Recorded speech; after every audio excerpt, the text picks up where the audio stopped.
That's what we want to try to do as a church family with this treasure campaign. So the Air War is going to be 8 sermons on the issue of money, and we're going to preach on money for this reason. Jesus talked about money more than any other topic combined, more than heaven and hell combined. He talked about money more than love, faith, hope combined. He talked about money in ways he didn't talk about any other topic. He said things like, you can't serve God and what? He didn't do that with sex, with food, with friends, with family. He said, you will serve one or the other, meaning God and money are both working to become masters, and every day you wake up, you will serve one or the other. You are a slave to one or the other right now.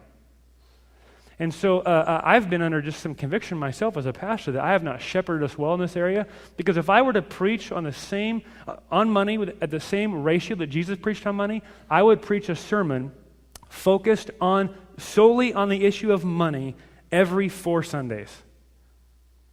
That's the ratio of Jesus' preaching on money and every other topic.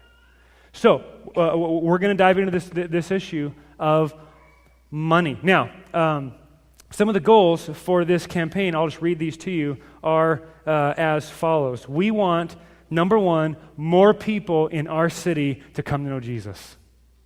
Flat out, bar none, period, number 1 goal, we want more Levi and Stephanie stories, meaning we want more people discipled into the faith, relating their life of unbelief to where Jesus is, and then adjusting it appropriately by professing faith in his name, confessing their sin, and finding restoration, forgiveness, and healing for their sin, and power, as Stephanie said, to live a new life. Now, can you dig that?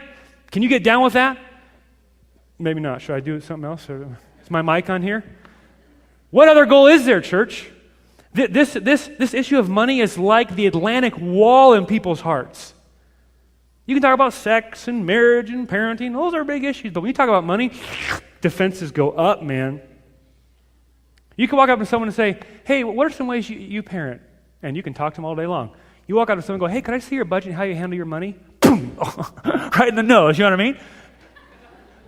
Nobody wants to talk about that. Why? Because how they spend their money reveals what they worship.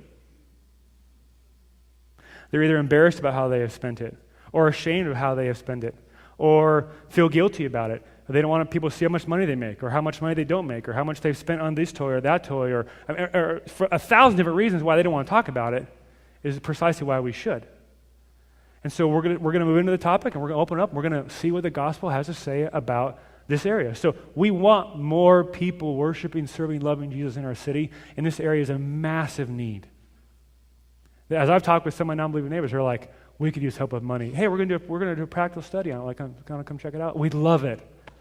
It's such an easy sell because everyone relates with money every day, and it's causing stress and anxiety and fights and sickness from the stress and marriages breaking up. 50% of marriages acknowledge that money was the key factor for the fracture of the marriage. This issue of money is a huge deal, and we can serve our city well with it. It is, I think, one of the Atlantic walls of idolatry that we defend the worship of our heart with.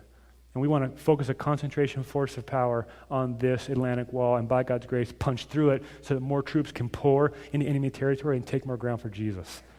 Oh, I'm pumped for that. I'm pumped for that. To be freed from the grip of money idolatry is to know peace and freedom and joy like you've never imagined.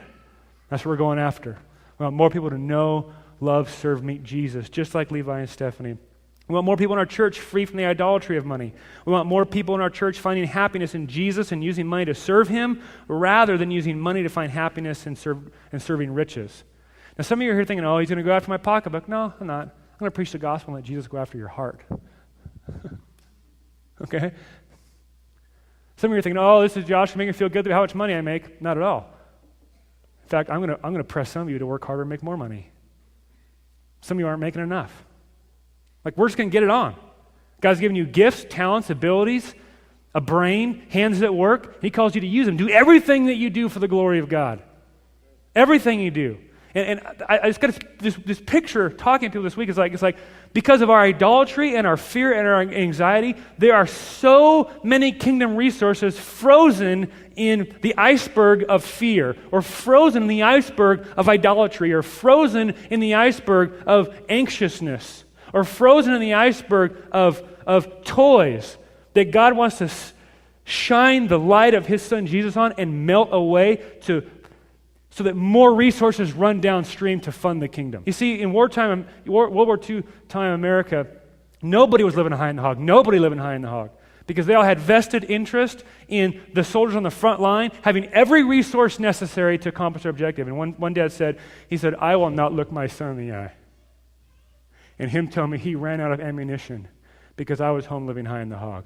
No, I will cut all needs necessary to fund the war that my son has found himself fighting. Oh, what a vision! It's how God's called us to live as a church. Not in poverty or not providing for family. No, not at all. Enjoy God's gifts. Take care of your family. Be generous. But live in such a way that says we're at war. God's called us to move on an objective as a church family. And I'm asking God to bless my business or to bless my work or to help me tighten up our budget so we can free up more resources to send to the front line for the sake of winning that battle that will bring about the victory of the war and end this thing for all time. Are you in? Is what Jesus is saying.